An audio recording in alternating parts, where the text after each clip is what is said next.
रजौरी पुंछ का मीडिया है उसने हमारी आवाज़ को हमेशा बुलंद किया है, ख़ासकर इस मुद्दे पे बड़ी संजीदगी दिखाई है और बहुत हमदर्दी दिखाई है। उसके लिए मैं आपका शुक्रिया अदा करता हूँ। हमने जो कुछ पिछले 1-1.5 महीने में हमने झेला है, जो देखा है, जो सिस्टम में पैरालिसिस है, जो लूप होल हैं, उनको हाईलाइट करने के लिए हमने ये आज प्रेस कॉन्फ्रेंस बुलाई है कि जो रजौरी पुंछ में जो हमें दिक्कत आ रही है, ख़ासकर हेल्थ इंफ्रास्ट्रक्चर को लेके, क्योंकि जो गवर्नमेंट मेडिकल कॉलेज है या जो हेल्थ का सिस्टम है वो हमारी ज़िंदगी और मौत के साथ जुड़ा हुआ है, उसमें जो लूप होल हैं उनको दूर करने की ज़रूरत है। और इस मुद्दे को सरकार ने कितनी संजीदगी से देखा है, उसमें एलजी इंतज़ामिया हो या यूनियन गवर्नमेंट हो या हमारी जो सिविल गवर्नमेंट है, उनका क्या रोल रहा है, क्या रिस्पांस होना चाहिए था, वो रिस्पांस हमें क्यों नहीं मिला है। उसी के लिए आज हमारे ये जो मेरे साथी हैं, हमारे जो सीनियर साथी हैं, मुजफ्फर खान साहब हैं और इफ्तिखार साहब हैं, ये भी आज यहाँ पे आए हैं और इसी पे हमने चर्चा की है और हम इसको हाईलाइट करना चाहते हैं। सबसे पहले हमारा ये मुद्दा है कि हमारे जो जीएमसी रजौरी है, इसका हेल्थ इंफ्रास्ट्रक्चर को इसको स्ट्रेंथन करने की ज़रूरत है। 62% स्टाफ जो है जीएमसी रजौरी में नहीं है। 62% स्टाफ लेस पे जो है, चाहे वो डॉक्टर हों या फिर पैरामेडिकल स्टाफ हो, 62% स्टाफ लेस पे चल रहा है। और जबकि ये जीएमसी रजौरी 14 लाख पॉपुलेशन को कैटर करता है। सबसे पहले हमारे साथ ये जो एक बहुत बड़ा मैं सोचता हूँ कि खिलवाड़ है और लाइफ सेविंग ड्रग्स तक जो है हमें अवेलेबल यहाँ पे नहीं होती हैं, जो कि एक पीएचसी में होनी चाहिए या सीएचसी में होनी चाहिए या डिस्पेंसरी में होनी चाहिए, वो भी यहाँ पे अवेलेबल नहीं होती है। इसके साथ साथ मैं जीएमसी मेडिकल रजौरी की जो टीम है, डॉक्टर्स की टीम है, जिन्होंने पेशेंट्स को ट्रीट किया, इनिशियल ट्रीटमेंट दिया और इस महामारी में हमारे साथ खड़े रहे, मैं उनका शुक्रिया अदा करता हूँ कि उन्होंने बड़ी सिंसियरिटी से काम किया। इसके साथ साथ जो हमारी लोकल सिविल एडमिनिस्ट्रेशन है, उसने बहुत अच्छे से रिस्पांस दिया है और पुलिस का भी अच्छा रैपिड रिस्पांस रहा है। इसके साथ साथ हम जो लूप होल हैं सिस्टम में, जैसे ड्यूल पावर सिस्टम है, इस ड्यूल पावर सिस्टम की वजह से ही ये सारा सिस्टम जो है खराब है, क्योंकि अगर ये ड्यूल पावर सिस्टम ना होता, हमें एयर एम्बुलेंस अगर पहले वक्त पे मिल गई होती, जो 12 मासूम बच्चों की जान शायद हम बचा पाते। इसीलिए हमने ये प्रेस कॉन्फ्रेंस मुनक्कद की है कि रजौरी पुंछ को प्रायोरिटी दिया जाए, इसको प्रायोरिटी बनाया जाए, क्योंकि ये हादसा अगर कठुआ में हुआ होता, जम्मू में हुआ होता, सांबा में हुआ होता, तो शायद वहाँ इंतजाम अलग होते। मैं एक लेजिस्लेचर हूँ और मैं 3 दिन 4 दिन मैंने हर एक दरवाज़ा खटखटाया है कि इनका अच्छा ट्रीटमेंट होना चाहिए। जो पेशेंट बिडाल से लाए गए हैं, इनको पीजीआई चंडीगढ़ लेके जाना चाहिए, इनको एम्स में लेके जाना चाहिए, लेकिन इस ब्यूरोक्रेटिक सेटअप में हमारी कहीं सुनवाई नहीं हुई है। तो हमारी ये अपील है कि कोई एक अथॉरिटी हो, किसी एक के पास पावर हो, सेंट्रलाइज्ड पावर हो, जहाँ जिसकी रिस्पॉन्सिबिलिटी हो, क्योंकि यहाँ आप एक ऑफिसर को फ़ोन करो, वो दूसरे पे लगाता है, दूसरा तीसरे पे लगाता है, तीसरा चौथे पे लगाता है। इससे अनार्किस्ट माहौल जो है मैं समझता हूँ कि यूटी में बना हुआ है और इसके ऊपर चर्चा करने की, सोचने की बड़ी संजीदगी से ज़रूरत है। अब मैं अपने बाकी साथियों को मौका देता हूँ कि वो भी अपने ख्यालात किया है और इसमें कोई दो राय नहीं कि अगर वक्त पर एडमिनिस्ट्रेशन जो थी वो काम करती तो शायद हम इन बच्चों की जान को बचा सकते थे। और अंग्रेजी में कहते हैं कि भाई passing bucks from table to table. मेरी अभी ऑनरेबल एमएलए से बात हुई, उन्होंने कहा मैं एक को कहता था, वो कहता था दूसरे से बात करो, उसको कहता था तीसरे से बात करो। और ये जो ड्यूल सिस्टम है इसने क्रिपल करके रख दिया है। हम चाहते हैं कि अगर लोगों ने हमको मैंडेट दिया है तो ये ड्यूल सिस्टम में रहकर हमको आप कोलैप्स करना चाहते हैं, उससे बेहतर है कि हम लोग किसी हद तक भी जाने के लिए तैयार हैं। हम जावेद साहब के साथ हैं, मैं भी, और मुझे उम्मीद है उन्होंने भी इजहार किया एमएलए ऑनरेबल एमएलए रजौरी ने, इफ्तिखार साहब ने, कि वो भी इनके साथ खड़े हैं। अगर ये हमको कहेंगे कि हम सब ने धरने पर बैठना है तो हम उसके लिए तैयार हैं। दूसरी जो बड़ी मायूस कुन बात यह है कि रजौरी पुंछ की तरफ तवज्जो बहुत कम है और इसमें शक नहीं। मैं भी कल हॉस्पिटल में गया था यानी 48% बल्कि 38% स्टाफ अवेलेबल है। 38% स्टाफ अवेलेबल रखकर आप कहते हैं कि 2 डिस्ट्रिक्ट की इतनी बड़ी पॉपुलेशन को आप फीड कर रहे हो, वो कैसे पॉसिबल हो सकता है? मैं एक टिप ऑफ द आइसबर्ग आपको बता दूं। मंजाकोट पीएचसी है, सब डिस्ट्रिक्ट हॉस्पिटल है, वहां कोई एमबीबीएस डॉक्टर भी नहीं और पिछले 4 सालों से नहीं। थाना मंडी में नहीं और जीएमसी में 38% टोटल स्ट्रेंथ है, जो टोटल सैंक्शन स्ट्रेंथ के 38% एम्प्लॉइज है। उनसे आप ये तवक्को करोगे, फिर भी हम शुक्रगुजार हैं। हमें ऑनरेबल एमएलए साहब ने भी बताया कि यहाँ की जो डॉक्टर्स हैं उन्होंने अनथक कोशिश की और आज भी वो लगे हैं। मैं भी कल गया था हॉस्पिटल में, मुझे कुछ हद तक इत्मीनान भी हुआ कि वो लोकल डॉक्टर्स थे, उन्होंने बड़ी मेहनत की और बाहर के भी जो एक्सपर्ट डॉक्टर थे उन्होंने मेहनत की। हम तीनों का यहाँ आज बैठकर गौरवखोज करने का मकसद ये है कि रूट काज क्या है। रूट काज है कि हम यूनियन टेरिटरी में कोई एक सिंगल अथॉरिटी हमारे पास नहीं है जिसके पास हम दुहाई दें, और रिस्पॉन्सिबिलिटी कोई नहीं। रिस्पॉन्सिबिलिटी इसलिए नहीं है, responsibility always comes with the accountability. जब आप किसी एक अथॉरिटी के पास अकाउंटेबल नहीं है, आप रिस्पॉन्सिबिलिटी को भी नहीं मानेंगे। तो हमें जब तक कि हम हर कुर्बानी देने के लिए तैयार हैं कि ये जो ड्यूल पावर सिस्टम है इसको खत्म किया जाए। अगर आपको रिस्पॉन्सिबिलिटी किसी एक को नहीं लेनी है, आप शिफ्ट करेंगे। एलजी एडमिनिस्ट्रेशन इल्जाम देगी सिविल एडमिनिस्ट्रेशन पे, सिविल एडमिनिस्ट्रेशन इल्जाम देगी एलजी पे, तो पिसेंगे हम लोग, हमारी आवाम पिसेगी, पब्लिक पिसेगी। पब्लिक ने इसलिए मैंडेट नहीं दिया था कि हमारी कैबिनेट के पास इख्तियार न हो। हम इसके खिलाफ एहतजाज भी करेंगे और इसके खिलाफ अगर कोई हमको और कुर्बानी देनी पड़ी तो हम अपने लोगों के लिए देंगे।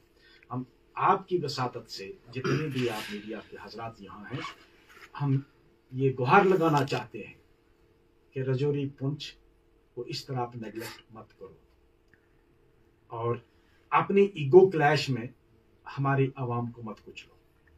अगर ये ईगो क्लैश ना होती, ऑनरेबल एमएलए साहब ने जिस तरह मुझे बताया, हम बहुत सारी जानों को बचा सकते थे। डिस्ट्रिक्ट एडमिनिस्ट्रेशन ने बहुत अच्छा काम किया, हम मीडिया के थ्रू भी सुन रहे हैं। यहाँ के हॉस्पिटल के मुलाजमीन ने अच्छा काम किया, लेकिन एयरलिफ्टिंग में इतनी प्रॉब्लम क्यों आई? यहाँ से जब आपने पेशेंट को शिफ्ट किया चंडीगढ़ के लिए, चंडीगढ़ आप भेज नहीं रहे हैं, क्यों? वजह क्या है उसकी? उसके पीछे किसका? Who is responsible? Irrespective of his cadre, irrespective of his status, irrespective of his position, he must be taken to task. कोई कितना बड़ा क्यों ना हो, जिसने भी उन लोगों को जाने से रोका। ऑनरेबल एमएलए साहब ने अपने एफर्ट्स के थ्रू डायरेक्ट चंडीगढ़ में बात करके अगर बेड्स अवेलेबल किए, एडमिशंस के लिए तैयारी की, तो पेशेंट्स को शिफ्ट क्यों नहीं किया गया? और पेशेंट्स को 1 घंटा डिले करके एम्बुलेंस क्यों भेजी गई? उसके खिलाफ इंक्वायरी होनी चाहिए। और जो भी ऑफिसर इसका रिस्पॉन्सिबल है, मैं तो ये कहूंगा कि उसको एग्जम्पलरी पनिशमेंट दे के, ताकि लोगों को पता चले कि हमारे साथ कोई आइंदा खिलवाड़ ना करे। हम दोनों एमएलए ऑनरेबल एमएलए रजौरी और मैं, हम जावेद के साथ खड़े हैं। जहां इनको हमारी जरूरत पड़ती है, जिस किस्म की भी जरूरत पड़ती है, हम इनके साथ हैं। अगर ये हमें कहते हैं कि हम यहाँ इनके साथ बैठेंगे, हम धरने पर बैठने के लिए भी तैयार हैं। इसीलिए आज हम मायूस होकर हमने आपको बुलाया।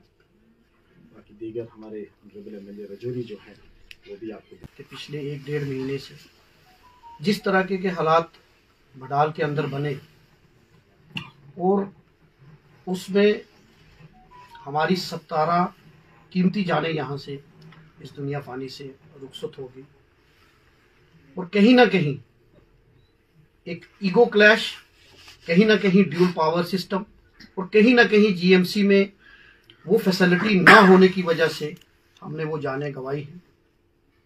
जिस तरीके से ऑनरेबल एमएलए थाना मंडी और जावेद साहब ने बताया कि अगर यहाँ MRI की फैसिलिटी होती तो पेशेंट्स को शिफ्ट नहीं करना पड़ता जम्मू के अंदर या चंडीगढ़ के अंदर। हमारे पास 38% अगर स्टाफ है तो आप समझ सकते हैं कि हमारे हेल्थ सिस्टम कितना वीक है। हमने जब असेंबली के अंदर भी, जब मैंने फर्स्ट मेरी स्पीच हुई, वहां भी हमने GMC का इशू उठाया, लेकिन जिस तरीके से MLA जावेद साहब ने डोर टू डोर हर जगह घूमे, हर जगह इन्होंने पर्सनल एफर्ट्स लगाए, लेकिन सियासत इतनी हावी होगी कि एक इंसान की जिंदगी से ज्यादा उनको अपनी पर्सनल ईगो ज्यादा इंपॉर्टेंट थी। इसीलिए यहां से एयरलिफ्ट हुए पेशेंट, लेकिन जम्मू से आगे चंडीगढ़ वो एयरलिफ्ट नहीं हो सके। मैं आज आपके माध्यम से केंद्र सरकार से ये कहना चाहता हूं कि हमें, हमारा हिली एरिया है, हमें यहाँ एक एयर एम्बुलेंस परमानेंट, क्योंकि अभी भी ये क्राइसिस ओवर नहीं हुआ। ऑल्दो कुछ हद तक अल्लाह का शुक्र है कि 3-4 दिन से कोई इस तरीके की कैजुअलिटी नहीं हुई, लेकिन अभी भी रूट काज क्या बीमारी का है, क्यों ऐसी मौतें हुई हैं, उसका अभी खुलासा नहीं हुआ। हम दुआ करते हैं कि इस तरीके का ना हो, लेकिन खुदा ना खास्ता अगर कोई इस तरीके की प्रॉब्लम हो जाती है तो आगे हम फिर उसको एयरलिफ्ट करने में क्या करेंगे। ये तो चलो पर्सनल एफर्ट्स किए इन्होंने, लेकिन एक यहाँ एयर एम्बुलेंस हो। दूसरा, मैं आज इस माध्यम से कहना चाहता हूं कि जिस तरीके से इन्होंने कहा कि अगर यही इंसिडेंट जम्मू के अंदर होता या यही इंसिडेंट कश्मीर के अंदर होता तो किस तरीके से वो एकदम पूरा सारे इकट्ठे हो जाते। आज रजौरी पुंछ एक गरीब लोग मारे गए और किसी ने इसकी तरफ सुध नहीं ली। हालांकि स्टेट गवर्नमेंट 2 मिनिस्टर्स पहले, सकीना इटू जी भी ने भी विजिट की, जावेद राणा साहब ने भी की, चीफ मिनिस्टर साहब ने भी की, लेकिन जब एम्बुलेंस देने की टर्न आई तब यहां एयर एम्बुलेंस नहीं दी गई। मैं आज आपके माध्यम से ये कहना चाहता हूं जावेद साहब को कि हम बिल्कुल एक पेज पर हैं। इससे पहले भी जब भी हमारी बात होती रही, हमने इस मसले पे पूरी जानकारी एक दूसरे से बात शेयर करते रहे, लेकिन आज हमें जरूरत, जब हमने इनकी प्रेस कॉन्फ्रेंस, इनकी बेबसी देखी तो हमें लगा कि ये आज ये एक मुद्दा सिर्फ बडाल का नहीं है, ये हमारे रीजन के लोगों की जिंदगी का मुद्दा है। और खासकर अगर हम एक प्लेटफॉर्म पर आकर अपनी बात नहीं रखेंगे तो आने वाले दिनों में कोई भी हमें प्रॉब्लम आएगी तो उसको हम किस तरीके से फेस करेंगे। मैं आपके माध्यम से ये बात कहना चाहता हूं कि यहाँ GMC में रिक्रूटमेंट हो या यहाँ डॉक्टर्स को डिप्यूट किया जाए आज, क्योंकि अभी मेडिकल इमरजेंसी है, यहाँ GMC जम्मू से या बाकी दीगर GMC से यहाँ टेम्परेरी बेसिस पे डॉक्टर को डिप्यूट किया जाए ताकि मजीद और भी हम जाने बचा सके। आज मैं हॉस्पिटल में भी गया था और यहाँ कुछ लोगों को, 300 से ज्यादा लोगों को यहाँ क्वारंटाइन भी किया गया है। डिस्ट्रिक्ट एडमिनिस्ट्रेशन ने वहाँ हमारे साथ वो भी थे, वहाँ हमने लोगों से भी बात की, लोग बड़े परेशान हैं। आज हमें सियासत से ऊपर उठ के सबको इंसानियत की नजर से उनको एक मॉरल बूस्टिंग की जरूरत है, उनके साथ खड़े होने की जरूरत है। आज वो यहाँ परेशानी की हालत में है, उनको अपने माल मवेशी की परेशानी है, उनको अपने घर की चिंता सता रही है। जब हम उन बच्चों से बात की, औरतों से बात की तो मन भर जाता है, क्योंकि आज सियासत करने की जरूरत नहीं। मैं आज अपील करता हूं सब लोगों को कि इकट्ठे हो जाओ, इस क्राइसिस के वक्त सारे इकट्ठे हो जाओ, पार्टी पॉलिटिक्स से ऊपर उठ के समाज इकट्ठा हो जाए ताकि हम इस मुश्किल घड़ी में उनके साथ कंधे से कंधा मिलाकर खड़े रहें। और आने वाले दिनों के लिए, क्योंकि अभी भी ये सिचुएशन, क्योंकि अल्लाह का शुक्र है कि 2-3 दिन से कंट्रोल है, लेकिन अभी भी पता नहीं चला, इसलिए हमें इसके लिए और तैयारी करनी है। और मैं एडमिनिस्ट्रेशन से भी कहूंगा, क्योंकि उनका बहुत अच्छा रोल रहा, डॉक्टर ने भी, GMC के जो प्रिंसिपल हैं भाटिया साहब और उनकी टीम ने बहुत अच्छा काम किया। आज मैंने हॉस्पिटल भी विजिट किया, लेकिन मैं स्टेट गवर्नमेंट में पर्टिकुलरली LG एडमिनिस्ट्रेशन है यहाँ और दिल्ली केंद्र सरकार से कहूंगा कि खुदारा इसको टेस्टिंग लेबोरेटरी मत बनाओ, इसको सिर्फ जमीन के हिसाब से मत देखो, इसको लोगों के हिसाब से देखो और लाशों पे सियासत मत करो। सियासत जब चुनाव आएगा तब करना, आज इंसानियत की नजर से देखो और यहाँ जो हमें रिक्वायर्ड हेल्प है वो दें ताकि इन लोगों की जानों को बचाया जाए। सरकार साहब, आपने ड्यूल पावर सिस्टम की बात की, कहीं ना कहीं ड्यूल पावर सिस्टम का खामियाजा इस रजौरी पुंछ की आवाम को भुगतना पड़ रहा है, क्योंकि अगर इसी तरह ये सिलसिला जारी रहा तो क्या अगर एम्बुलेंसेज ना मिल सकी तो आप नेक्स्ट आपका जो स्टेप है वो क्या रहेगा? देखिए, जिस तरीके से ड्यूल पावर सिस्टम की हमने इसलिए बात की, तीनों MLAs ने ये बात की क्योंकि जब यहां से एयरलिफ्ट हुए पेशेंट तो जम्मू जावेद साहब ने चंडीगढ़ बात करके वहां बेड भी अरेंज कर दिया, वेंटिलेटर भी अरेंज कर दिया। क्या रीजन था कि यहां से एयरलिफ्ट जम्मू तक हो गई, लेकिन जम्मू से चंडीगढ़ एयरलिफ्ट नहीं हुआ। तो ये कहीं ना कहीं ड्यूल सिस्टम, एक ऑफिसर दूसरे पे लगाता है, दूसरा ऑफिसर तीसरे पे लगाता है। आज क्या किसी की जान से ज्यादा कीमती ये कोई चीज इंपॉर्टेंट ज्यादा हो सकती है? और अकाउंटेबल कौन है? आज अगर जो किसी की जान चलेगी तो अकाउंटेबल कौन है? तो अगर एक ऑनरेबल एमएलए जो इलेक्टेड एमएलए है, लोगों का मैंडेट लेकर, वो अगर एक किसी ऑफिसर को बोलता है कि भाई मैंने अरेंज कर लिया, आप उसको एक शिफ्ट कीजिए, एयरलिफ्ट करना कौन सी बड़ी बात है? अगर सरकार चाहती यहां से अगर जम्मू एयरलिफ्ट हो सकता है तो जम्मू से चंडीगढ़ एयरलिफ्ट होने में क्या दिक्कत है? तो यही है ब्लेम गेम, एक दूसरे पे लगा रहा, दूसरा तीसरे पे। इसमें हम बिल्कुल एक प्लेटफॉर्म में, इररिस्पेक्टिव ऑफ पार्टी।